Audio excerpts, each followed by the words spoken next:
Berlín, capital del Tercer Reich, 1 de agosto de 1936. En este monumental estadio tiene lugar la mayor operación de propaganda nazi de la historia.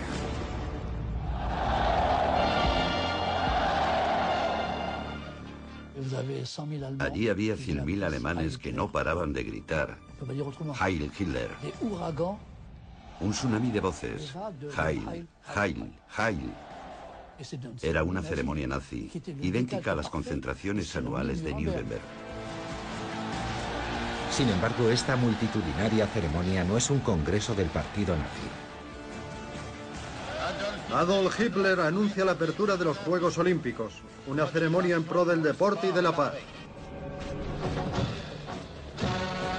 Hoy en día esta imagen nos parece impensable. Sin embargo, 3 años antes de la Segunda Guerra Mundial, Adolf Hitler vio desfilar ante él a sus futuros enemigos: Estados Unidos, Inglaterra y también Francia. Ningún estado, ninguna nación se atrevió a oponerse a los Juegos de Berlín. Nadie hizo nada, dejaron hacer, y ese comportamiento laxo hizo que de alguna manera fuéramos cómplices. Pero claro, el movimiento olímpico quería que los Juegos perduraran. Ultra publicitado por las primeras televisiones de la historia, este espectáculo fue la culminación de una estrategia meticulosamente planificada para engañar al mundo. El comportamiento de los nazis fue maquiavélico. Supieron utilizar las Olimpiadas para defender su propaganda. Gracias a sus formidables recursos, construyeron un estadio desmesurado y una lujosa villa olímpica. Un lugar destinado a convertir a los deportistas extranjeros en los mejores embajadores del nazismo. Querían dar a los deportistas la mejor imagen posible, para que cuando acabaran las Olimpiadas y regresaran a sus países, se hicieran eco del gran potencial que Alemania tenía. Por increíble que parezca, aquí se alojaron y convivieron atletas judíos y negros, a pesar de que los nazis los detestaban. Hemos ido al encuentro de las hijas de uno de ellos, Jesse Owens, el joven corredor que con su victoria humilló públicamente a Hitler en su propia patria. Siempre ganaba. Creo que para la mayoría de la gente fue una gran sorpresa. Cada vez que salía a la pista, le hacían una enorme ola. Pero algunos atletas fueron sistemáticamente excluidos. Esta es la historia de una de las últimas supervivientes de la época, Gretel Bergmann, una campeona judía y alemana. No me dejaron competir. Gané las eliminatorias, pero no participé en los Juegos, porque era judía. Para ellos era la encarnación del mal. Ninguna persona vivió una historia como la mía. ¿Cómo engañaron los nazis a los dirigentes de los países más poderosos del planeta para glorificar su ideología ante las cámaras del mundo entero? Los Juegos Olímpicos de 1936, que deberían celebrar la paz entre los pueblos, se convirtieron en los Juegos de la Vergüenza.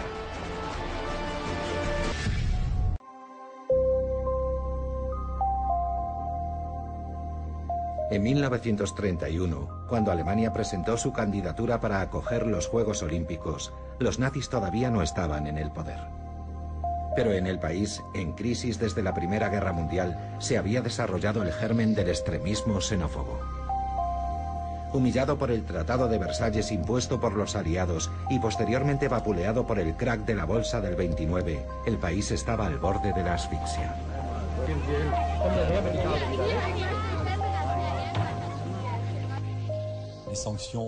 Las sanciones fueron duras en lo que respecta al plan económico, al plan financiero y al impacto en términos de imagen.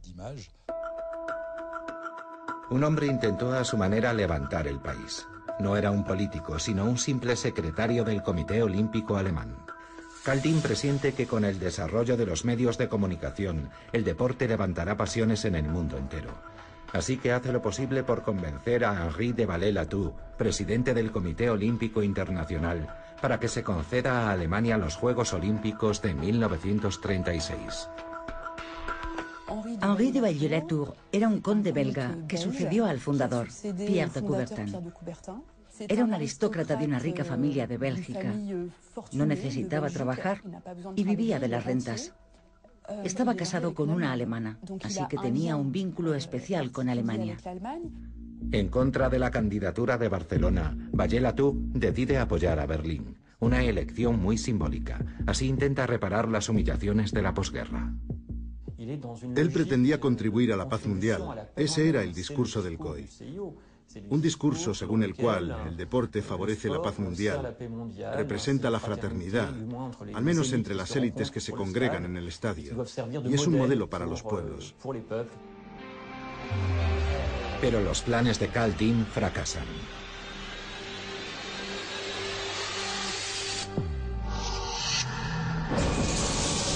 El 30 de enero de 1933, Adolf Hitler fue nombrado canciller. Rápidamente se otorga a sí mismo plenos poderes y suprime las libertades individuales. Abre en Dachau el primer campo de concentración de la historia y encierra en él a sus adversarios políticos. La organización de los Juegos Olímpicos es la menor de sus preocupaciones. De hecho, el Führer no practica ningún deporte y cree que los Juegos Olímpicos son un acontecimiento ocioso y decadente.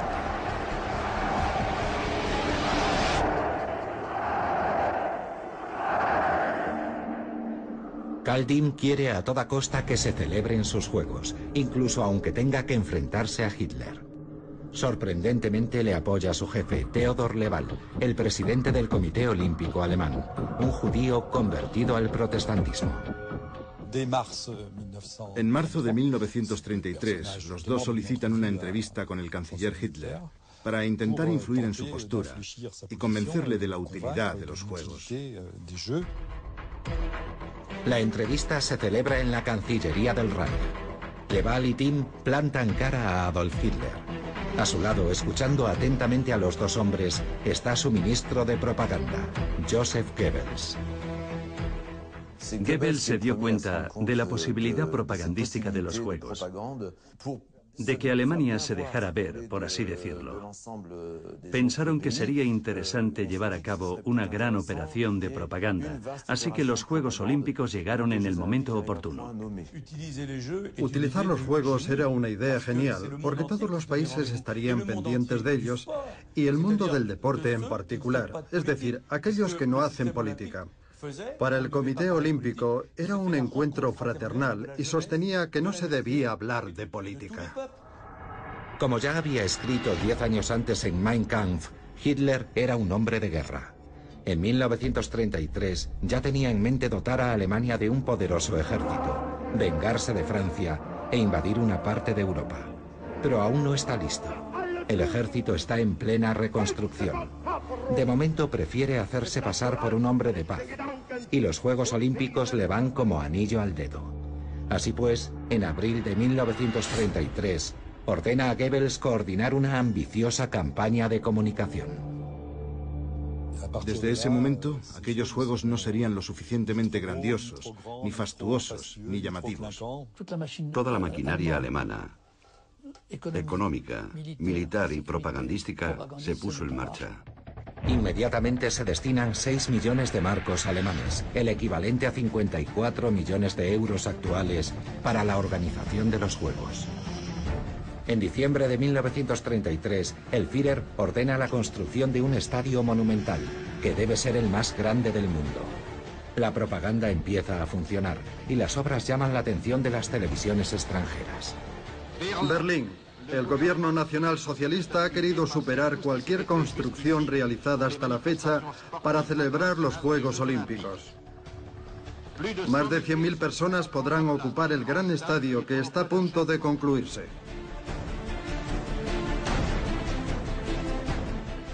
Hitler, en la primera visita a aquel recinto deportivo en construcción, le dijo al arquitecto: "Este estadio está bien, es prestigioso, es bonito, pero es demasiado pequeño para nuestros Juegos". Un estadio para 100.000 espectadores le parecía demasiado pequeño. La locura nazi por la grandiosidad no acaba ahí. En la periferia de Berlín, el Führer imagina una villa olímpica suntuosa.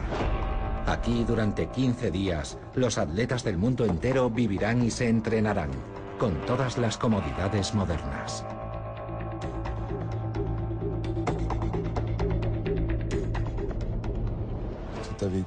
Todo se había estudiado minuciosamente. Habitaciones, 40 restaurantes, salas de conciertos, salas de televisión, porque se iba a retransmitir un cierto número de pruebas en directo. Una sauna finlandesa. Aquel sitio era verdaderamente como un oasis paradisíaco.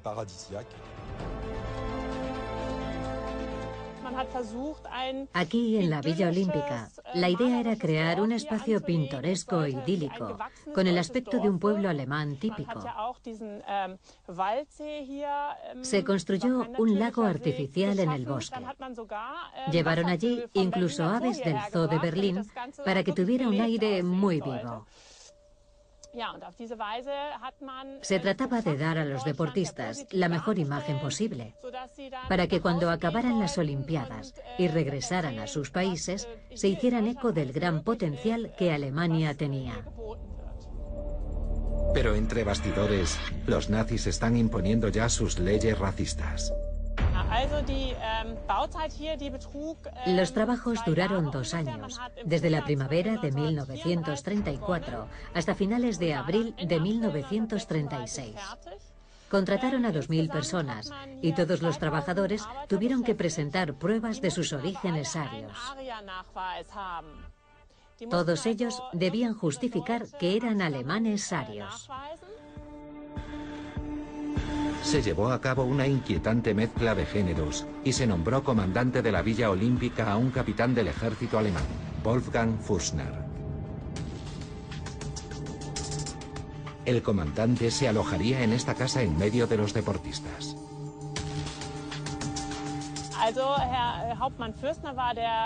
La persona responsable de la Villa Olímpica era el comandante Fürstner. Se trataba de un oficial de confianza de la Wehrmacht desde hacía muchos años. Le interesaba mucho el deporte y además era deportista. Él estaba muy orgulloso de ocupar ese puesto. La villa fue financiada por el Ministerio de la Guerra, ya que las instalaciones se convertirían en un campo militar después de los Juegos Olímpicos. El capitán Fürstner mandó decorar los salones con imágenes de guerra. En el resto de Alemania, los nazis endurecen su régimen.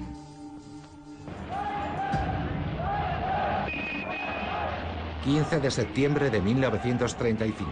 Falta menos de un año para la apertura oficial de los Juegos. Hitler proclama las leyes de Nuremberg. Se priva a los judíos de la ciudadanía alemana, clausura sus comercios y se les excluye de cualquier empleo público. Incluso les niegan el acceso a los hospitales. Gretel Bergmann, de 21 años, acababa de ser admitida en la universidad.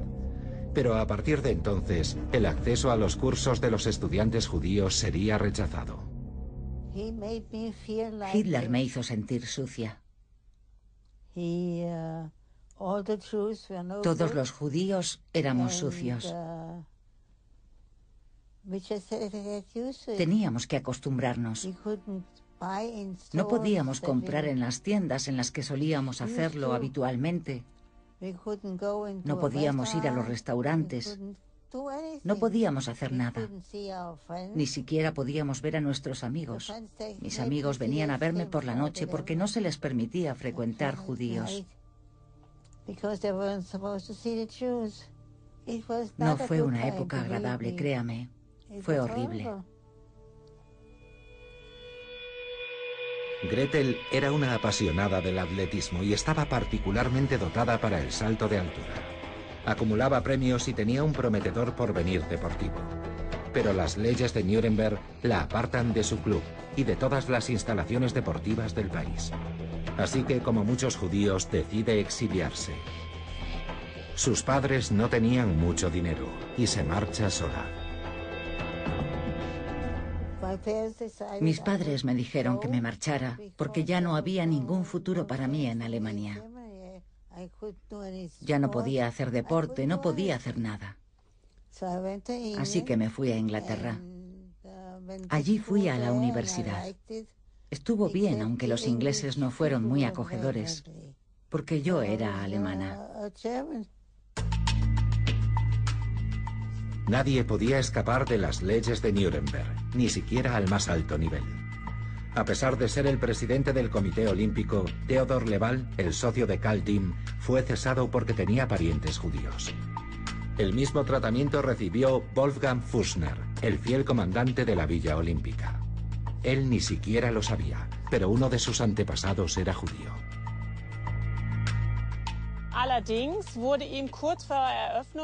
Poco antes de que acabaran los trabajos de construcción, Wolfgang Fürstner fue degradado a un puesto inferior y sustituido por un teniente coronel del ejército. El objetivo era expulsarlo antes de que llegara Adolf Hitler el 17 de junio para la inauguración oficial. El comandante no pudo soportar semejante deshonor. 2 días después de la conclusión de los Juegos, cuando se marcharon los atletas, se disparó un tiro en la cabeza cerca de este lago, en pleno centro de la Villa Olímpica. A pesar de que Alemania está sumida en el terror, el presidente del COI, Henri de Vallée-Latour, no reacciona. El Comité Olímpico Internacional dice, no, nosotros no hacemos política. Nosotros tenemos las manos limpias. Somos apolíticos. No le busquen 3 pies al gato. La situación de los judíos, de los derechos humanos y de la democracia en Alemania no es nuestro problema. Estamos por encima de eso. Berlín prometía unos juegos grandiosos. Y sin duda, eso era lo que más deseaba el COI. Y por otro lado, ni Vallée-Latour, ni la gran mayoría de los miembros del COI eran demasiado hostiles al régimen nazi. Nadie hizo nada. Dejaron hacer. Y precisamente ese comportamiento laxo hizo que de alguna manera fuéramos cómplices. El propio movimiento olímpico debería haberse sentido ultrajado. No obstante, llegan las primeras protestas desde el otro lado del Atlántico. Decenas de dirigentes deportivos y políticos estadounidenses envían cartas al COI reclamando un boicot.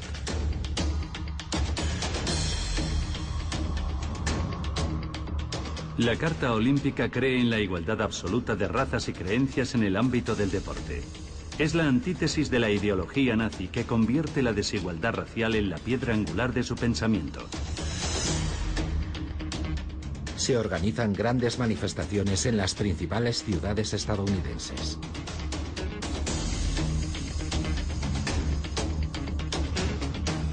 En Nueva York, el Madison Square Garden acoge a miles de opositores a los Juegos de Hitler.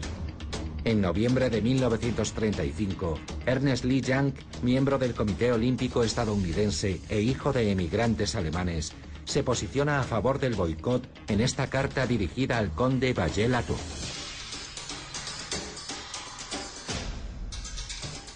Ni Estados Unidos ni ningún país deben participar en los Juegos de la Alemania nazi, sin saber que al hacerlo suscribirán su ideología y su sórdida utilización de los Juegos.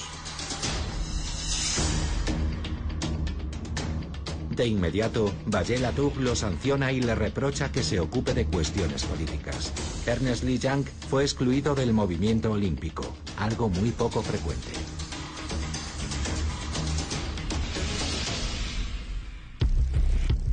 Su sustituto es un hombre mucho más conciliador. Avery Brundage, miembro de 2 asociaciones ultrarracistas próximas al Ku Klux Klan, se convierte en el presidente del Comité Olímpico estadounidense. Creemos que la organización alemana es excelente. Estoy seguro de que todo estará listo para recibir como es debido a los atletas del mundo entero. Con este nombramiento, el COI consigue sofocar el boicot en Estados Unidos. Pero entre tanto, el movimiento se ha extendido en Europa, a iniciativa de las organizaciones comunistas. El señor Léon Blum. Febrero de 1936. Los comunistas llegan al poder en Francia con el gobierno del Frente Popular, liderado por Léon Blum. La cuestión de los juegos de la Alemania nazi divide a los diputados.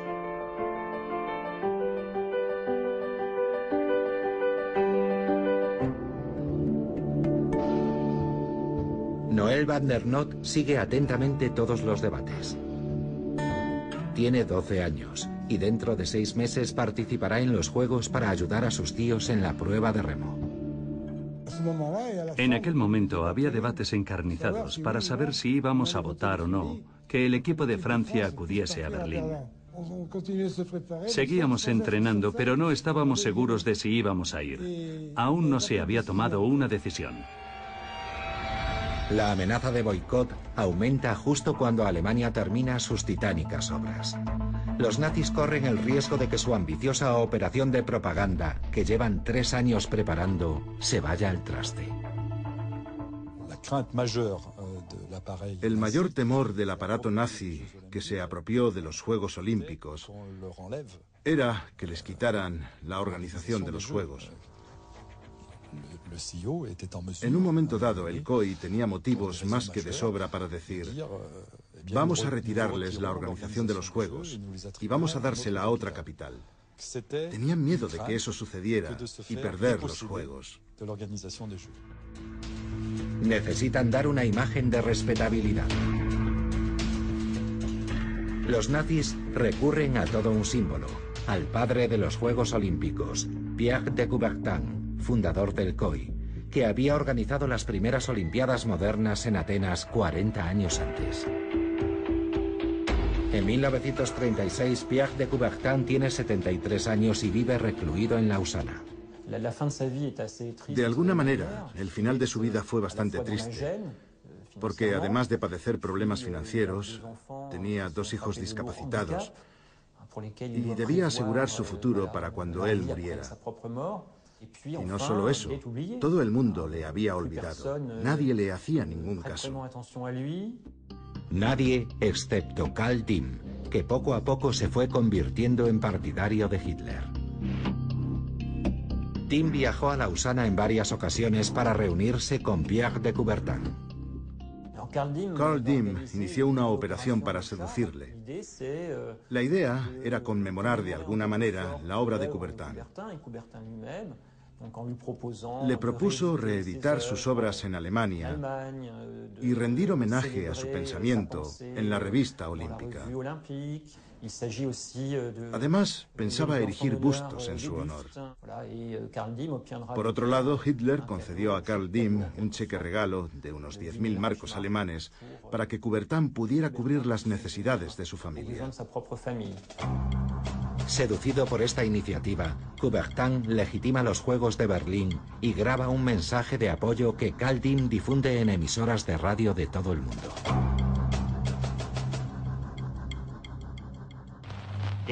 Desde hoy, quiero dar las gracias al gobierno y al pueblo alemán por el esfuerzo realizado en honor de las 11ª Olimpiadas. Se ha llevado a cabo un plan magnífico. La concepción del conjunto y la atención por el detalle son excelentes. Tengo la impresión de que toda Alemania, desde su líder hasta el más humilde de los ciudadanos, desea ardientemente que las Olimpiadas de 1936 sean de las más bellas que el mundo ha visto. Por su parte, Hitler acepta la visita a Alemania de Henri de Vallée-Latour. Organiza una gran mascarada para ocultar los abusos antisemitas. Era absolutamente necesario mostrar al mundo que Alemania era un país tolerante y abierto. Lo proclamaron a los 4 vientos, esa era la consigna. Los trató como si fueran marionetas. De hecho, Hitler despreciaba profundamente a todos los políticos franceses, a todos los políticos ingleses y estadounidenses. Hitler pensaba que Vallée-Latour era fácil de manejar, y eso hizo. Todos los gobiernos se dejaron embaucar por las falsas promesas de Hitler. Antes de la llegada de los primeros visitantes, ordenó retirar todos los carteles antisemitas de Berlín.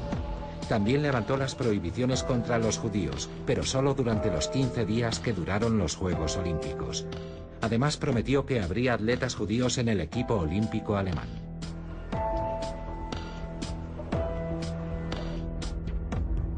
Gretel Bergmann, la joven campeona exiliada en Inglaterra, fue convocada a la fuerza.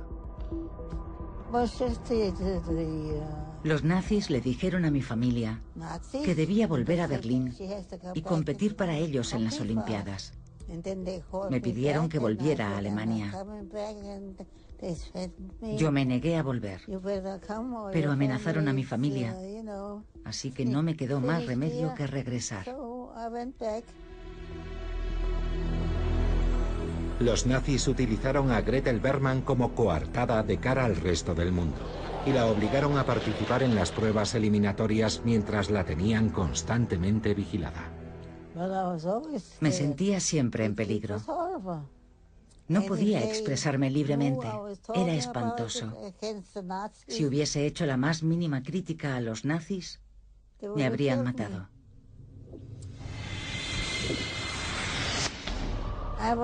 Durante las eliminatorias siempre me excluían. Los demás atletas corrían y se sentaban juntos y yo estaba sentada aparte. Estaba completamente marginada. Y cuando gané, se llevaron una gran decepción. Di lo mejor de mí misma, porque quería demostrarles de lo que era capaz un judío. Estas injusticias desatan la ira de la joven atleta. Durante las pruebas, bate el récord nacional de salto de altura, con 1,60 m. Con su extraordinario rendimiento, Gretel Bergmann se convirtió en un estorbo para los nazis. Temían que una judía ganara los Juegos Olímpicos representando a Alemania, así que la excluyeron de la selección. Como explicación, recibió esta carta. El responsable deportivo del Reich, encargado de elegir al equipo para los Juegos Olímpicos, no la ha seleccionado para representar a Alemania. A la vista de su última actuación, seguramente usted tampoco esperaba ser elegida. Heil Hitler. En la carta me decían simplemente que no me habían seleccionado y no podía competir. Y es una pena porque estaba tan furiosa que habría ganado. Era muy buena atleta. Un año más tarde, en 1937, Gretel Bergmann abandonó Alemania para siempre. Se convirtió en campeona de atletismo en Estados Unidos, donde a los 102 años aún sigue viviendo.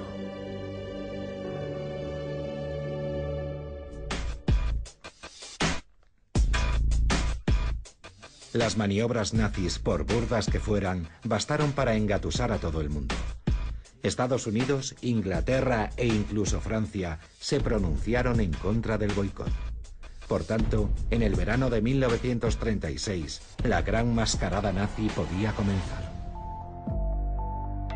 El primer movimiento es esta campaña de comunicación, en la que se muestra un supuesto paralelismo entre el hombre de raza aria y el atleta de la antigüedad.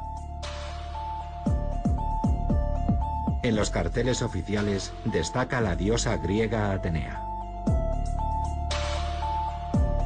Se erigieron decenas de estatuas grecorromanas en las calles de la capital.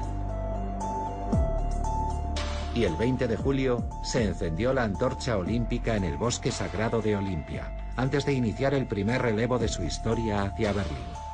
Una hábil mezcla de símbolos al servicio de la propaganda nazi. El mismo fuego purificador que utilizaron en el gran auto de fe de mayo del 32 para la quema de libros y la misma antorcha que usaban en sus desfiles, por obra y gracia de los Juegos Olímpicos, se convirtió en una antorcha que simbolizaba el pacifismo y la tregua olímpica. Una vez más, el relevo de la antorcha es una idea de Karl Diem. Karl Diem era un admirador de la antigua Grecia. Además, en el seno de la inteligencia nazi, existía la idea de que los helenos, los antepasados de los griegos, eran arios. Así que, por lo tanto, la Alemania nazi, gracias al ejercicio y al deporte, entroncaba con la antigua Grecia. El escenario está listo. El nazismo y el olimpismo se confunden. Y los juegos de Hitler ya pueden comenzar.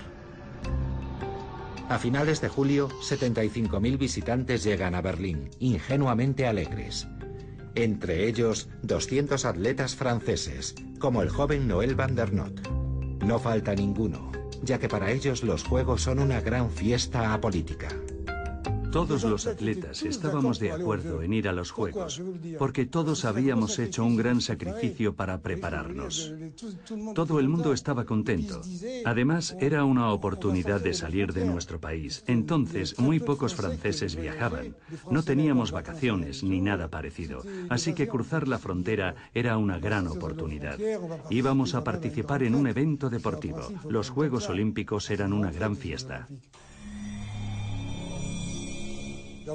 Berlín estaba inundado de banderas nazis. Y las pocas banderas que había con los anillos olímpicos apenas destacaban. Eran como un simple relleno. En todas las ventanas ondeaba la cruz gamada negra, y las banderas olímpicas apenas se veían. El 1 de agosto, la inauguración de los Juegos Olímpicos se convierte en un gran festejo nazi. El ideal pacifista ha dado paso a una demostración del poder militar germano. Las juventudes hitlerianas, las SA, las SS y todas las fuerzas de seguridad desfilan en Berlín ante decenas de miles de personas procedentes de 49 países. Hitler puede estar satisfecho. 100.000 personas lo aclamarán en su flamante nuevo estadio. Casi me parece estar viéndole. Siempre iba con la cabeza bien erguida. Pasó delante de nosotros, seguido de todo su séquito, camino del estadio. Junto a Hitler van los altos dignatarios nazis y los representantes de la Italia fascista, pero también Karl Diem, artífice de los Juegos, y el presidente del COI, Henri de Vallée-Latour.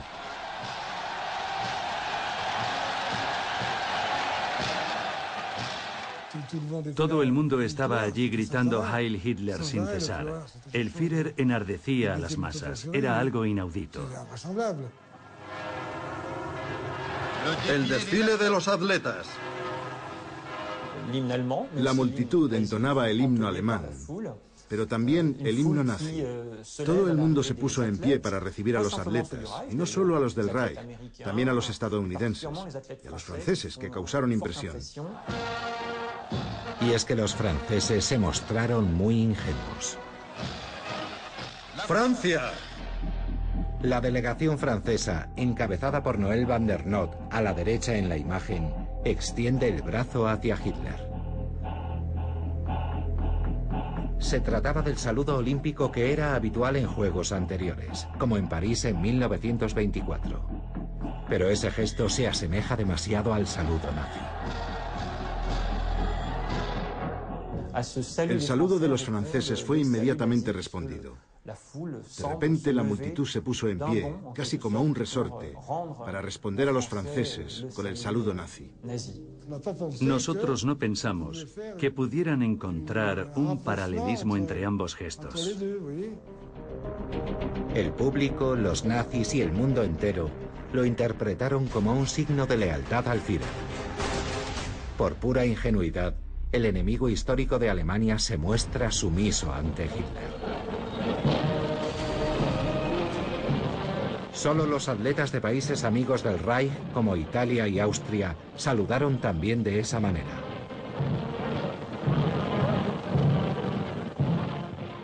Hacer ese saludo delante del palco de Hitler no podía dejar de tener un significado político explícito o implícito. Tal vez los políticos podrían haberlo pensado y habernos dicho que era preferible no hacer ese saludo y haber buscado otra fórmula. Nadie habría puesto ninguna pega. A nosotros aquello nos daba lo mismo. ¡Inglaterra! Los estadounidenses y los británicos no hicieron el saludo olímpico, porque sus diplomáticos les habían advertido del impacto que ese saludo tendría en la multitud nazi y la utilización de aquel gesto por parte del régimen. Así que dieron la orden de no hacer el saludo olímpico en el estadio de Berlín, como sí hizo la delegación francesa. La ceremonia, para mayor gloria de los nazis, terminó con la llegada de la llama olímpica, que portaba un atleta ario perfecto. Sueltan una bandada de palomas para anunciar al mundo la apertura de los Juegos Olímpicos. Todo era propaganda visual. La puesta en escena, la llegada de Hitler, los proyectores, la llama, pura imagen. En esta guerra de la imagen, los nazis convierten cada evento deportivo en un campo de batalla político. Todos los atletas del Reich llevan en sus camisetas la cruz gamada. Cada éxito alemán es otra oportunidad para celebrar la grandeza nazi. Se iza la bandera y suena el himno del partido, mientras los atletas tienden el brazo hacia el Führer.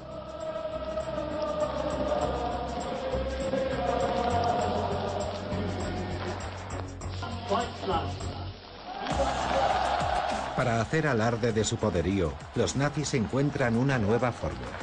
Inventan el ranking de las naciones con su medallero, para destacar el rendimiento de sus atletas sobreentrenados.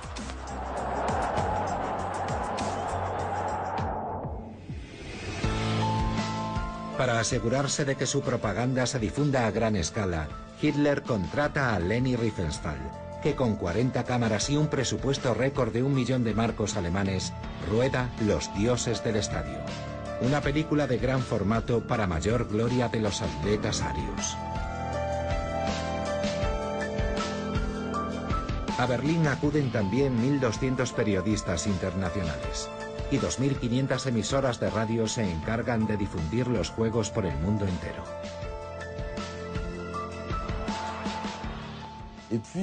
Fue la primera vez de la televisión en directo. Bueno, con un pequeño decalaje en diferido. Se instalaron 25 pantallas de televisión en las salas de cine de Berlín y también a la salida del estadio.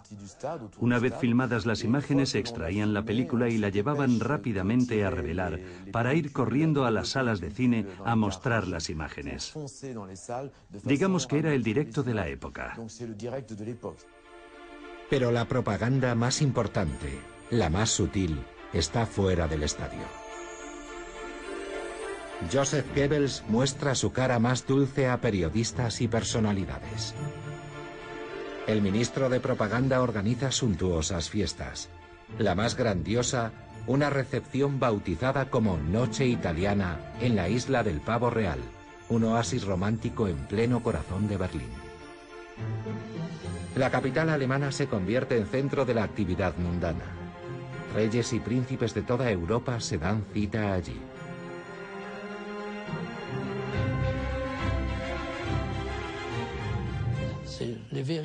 Reúnen a todos los personajes VIP y les ofrecen bocados exquisitos. Era una forma de mejorar la estancia de todas esas personas que crean opinión. Durante una gran cena de gala en la Ópera de Berlín, a la que invitan a 1.200 periodistas, Goebbels revela sus verdaderas intenciones. Alemania solo alberga intenciones pacíficas. Hablen de sus impresiones sobre el nacionalsocialismo sin prejuicios, con verdadero espíritu olímpico. Joseph Goebbels, discurso en la Ópera de Berlín. Distraen a la gente. Esa idea de entretenimiento era completamente moderna. Distracción, entretenimiento, un buen baile, un buen banquete. La idea de Goebbels de utilizar a los visitantes con fines propagandísticos fue espléndidamente escenificada en Alemania. Los propios periodistas deportivos no supieron ver el mensaje subliminal.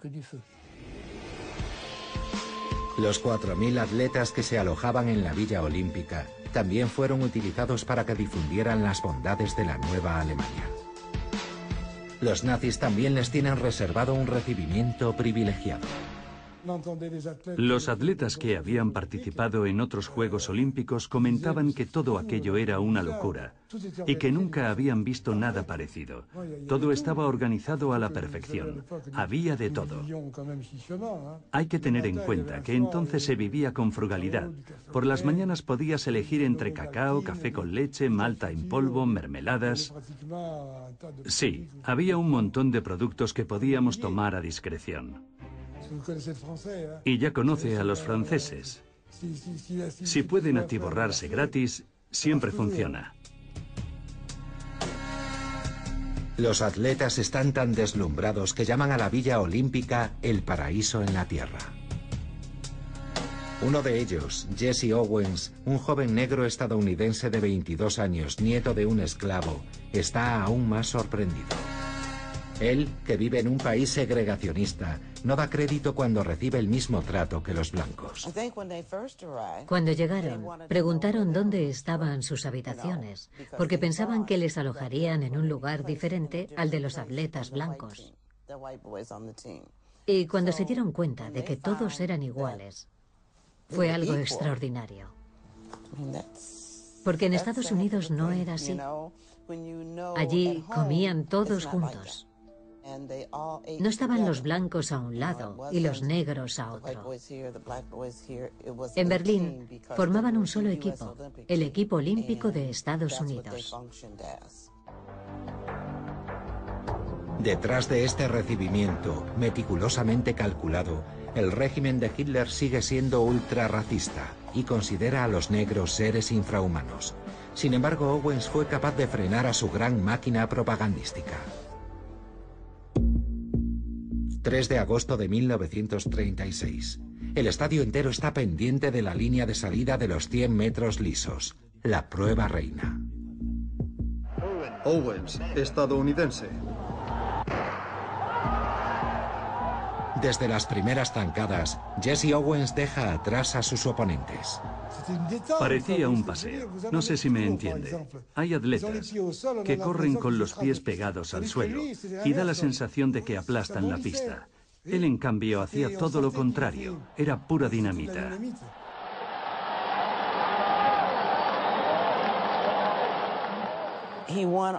Siempre ganaba. Creo que para la mayoría de la gente fue una gran sorpresa. Cada vez que salía a la pista, le hacían una enorme ola. Fue algo inolvidable ver el entusiasmo reflejado en su rostro. Todavía hoy me veo a mí mismo aplaudiendo al borde de la pista y el público gritando «Owens, Owens, Owens», mientras él daba la vuelta al estadio. Todo el mundo aplaudía. Jesse Owens, Jesse Owens. Fue algo sublime. En solo 10 segundos y 3 centésimas, los nazis ven cómo los juegos se les escapan. Y aquello no ha terminado.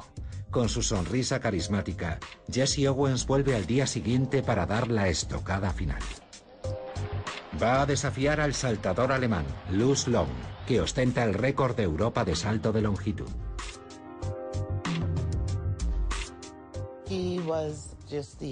Para Hitler, tenía todos los atributos del ario perfecto. Era rubio, de piel blanca, alto, atlético, y procedía de una familia muy rica. Pero por encima de todo eso, era un hombre de bien. Todo separa a estos dos hombres, y sin embargo surge entre ellos una gran complicidad, en medio del estadio y ante los ojos de Hitler. Mi padre se había caído varias veces durante los ensayos, y Luz Long le dio algunos consejos para no caerse. Puso una toalla justo antes de la línea de batida y le dijo: apóyate en ella y no volverás a caerte. Gracias a ese consejo, Jesse Owens realiza una proeza increíble. Con un salto de 7 metros y 94 centímetros, bate el récord del mundo. Luz fue el primero en felicitarle.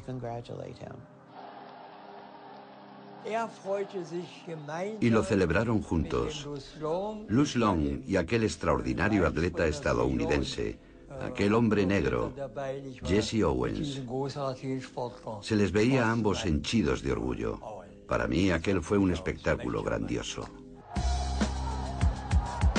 Día tras día, Jesse Owens deja su impronta en las Olimpiadas nazis. Al día siguiente gana también los 200 metros. Y más tarde, el relevo 4 por 100. La verdad es que había un gran contraste entre aquella enfervorizada multitud y la frialdad de los dignatarios del partido nazi que estaban en la tribuna. Todos los espectadores estaban entusiasmados, pero ellos mostraban una actitud negativa. Se juntaron en un rincón y no parecían muy contentos. Las victorias de Jesse Owens ponían de manifiesto el fracaso de todas las teorías raciales proclamadas por el Tercer Reich, y además en directo, ante los ojos del mundo entero.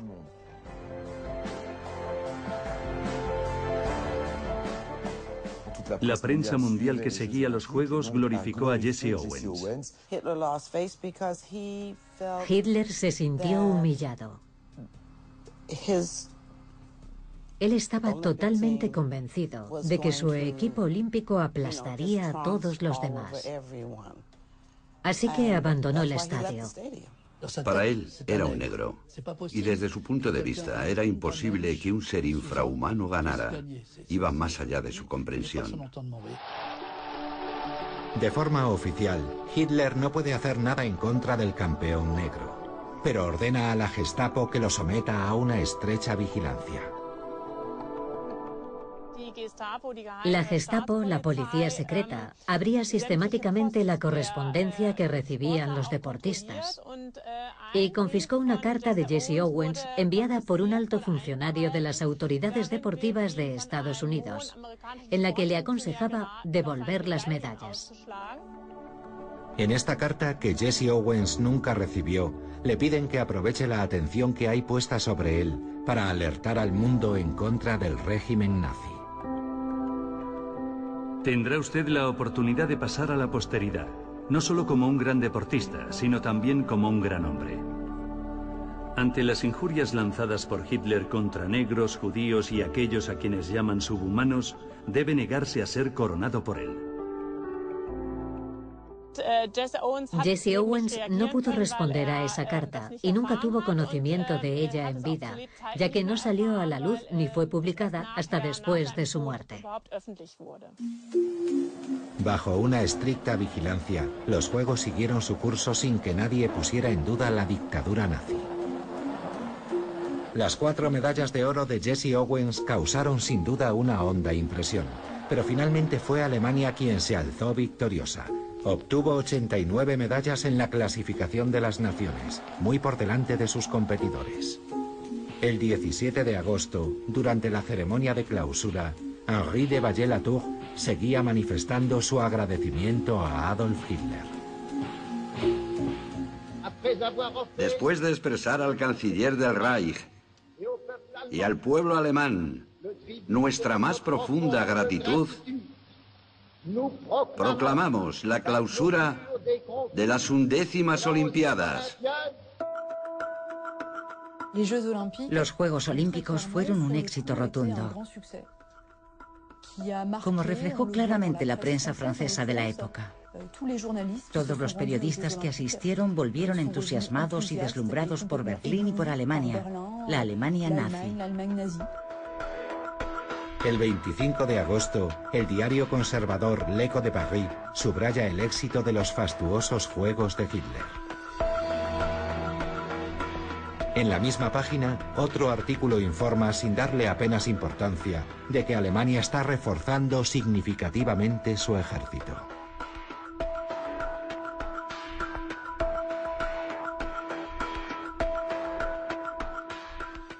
Se las arregló para anestesiar a la opinión pública internacional y a la opinión pública alemana, y consiguió alinear a todo su pueblo bajo su nombre, sin aspavientos, sin ruidos, un éxito rotundo. Los Juegos de 1936 fueron como un espectáculo de prestidigitación.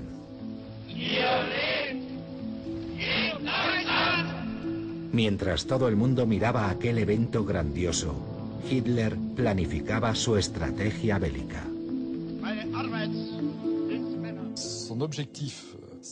Su objetivo era valorar la sumisión del pueblo a su Führer, a su líder, de cara a futuras movilizaciones bélicas. La prueba está en que el día de la inauguración de los Juegos, el Estado Mayor alemán decretó la primera fase de la preparación de la guerra. Solo 3 años después, quedó claro que la tolerancia y la paz entre los pueblos había sido una farsa. Adolf Hitler desencadena la Segunda Guerra Mundial y sus ejércitos barren Europa.